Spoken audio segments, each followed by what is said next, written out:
Have you ever wondered why some prospects buy instantly while others either ghost you for weeks or never buy at all? It's not about your pitch, your price, or even your product. It's about where they are at in the buyer's spectrum. So in this video, I am breaking it down so that you can stop wasting time with the wrong people and start closing more deals with the right ones. Let's get into it. You mentioned there are only 6 objections. Correct. And we need to prevent trust and value. Correct. So do we need to ask those questions in discovery in order to prevent those objections to come up? Good question. Normally, the funnel is designed to do that. Normally, if you're in a great company, the funnel is designed to pre-handle before they even show up on the call, trust and value. Mm-hmm. If someone comes to a call not trusting us or not really seeing the value of what we do, the funnel is broken, in my opinion, because if you have the skills to be able to overcome that, great, but that is not the job of a closer. Mm-hmm. Right? It's like, if you think about football, it's like Cristiano Ronaldo's goals is to score and is to, how do you say, stand out. So sort of like make himself available for a nice pass and get the ball and then score. That is his job. Now, can he defend? Yes. Will he do that if the team needs that? Yes. But is that his main responsibility? No. Nobody's asking Cristiano Ronaldo to be good at defending. If he wants to do it, he'll do it for the team, but it's not his responsibility. Yeah, that makes sense. So going through the framework, how successful can you be in closing leads? Or like how much challenge will you face just going through the framework? Well, it depends on the funnel, on the entire sales process, because there are 4 types of leads. Let me show you. Imagine this bar right here. So there is a percentage of people that I like to call the 30%. And imagine this is the 30%. Okay. Mm-hmm. Might not be the exact proportion, but this is the 30%. The 30% of people that they are never going to buy. Like, they're on a call, but they're never going to buy. There are 30% of people on your calls that they will never buy. And that's what it is. Doesn't matter what you say. They might just jump there by mistake, whatever that might be, doesn't matter. Then we have a 10% of people that they're always going to close. Okay. So this is the 10%. Doesn't matter who is in the call.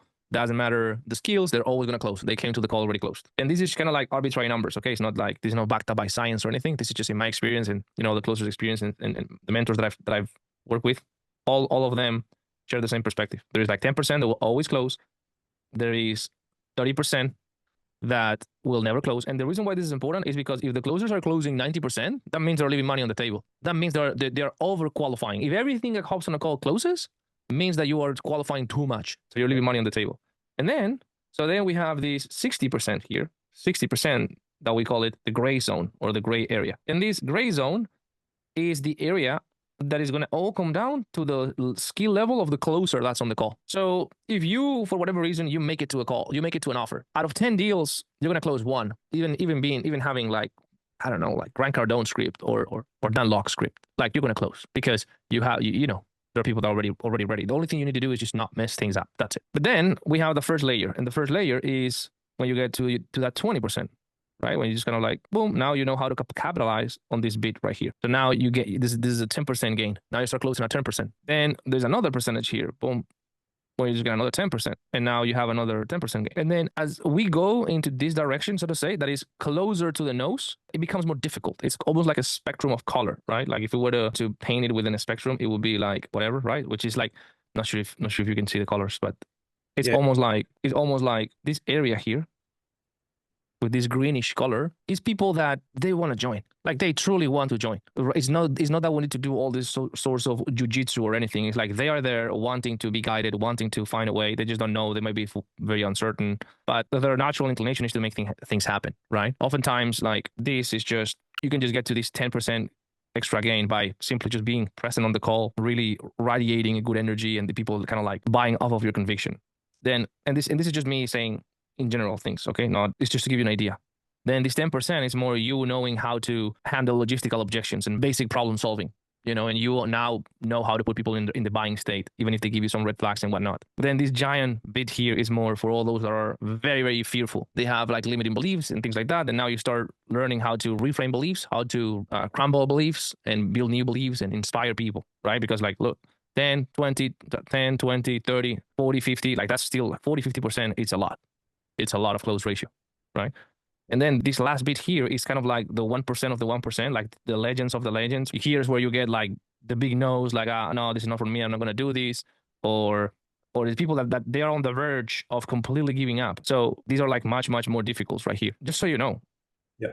Look all the spectrum you have. Like nowadays, you see a lot of trainers on YouTube uploading videos about these people here. That, by the way, these people are rare. There are not a lot of these, but because they are rare and it's very exciting, it's very YouTube friendly because everybody wants to see how someone that says here, oh, this is not for me, thank you so much. Everybody wants to see how you overcame that objection and you turn that person around. Like it's very dopamine friendly. Yeah. That's why those videos has a lot of attention. But in reality, if you ask yourself a question like, do you really want to be a closer that is all day dealing with these type of people, or you want to deal with these type of people? Yeah, the other one. So that's one thing.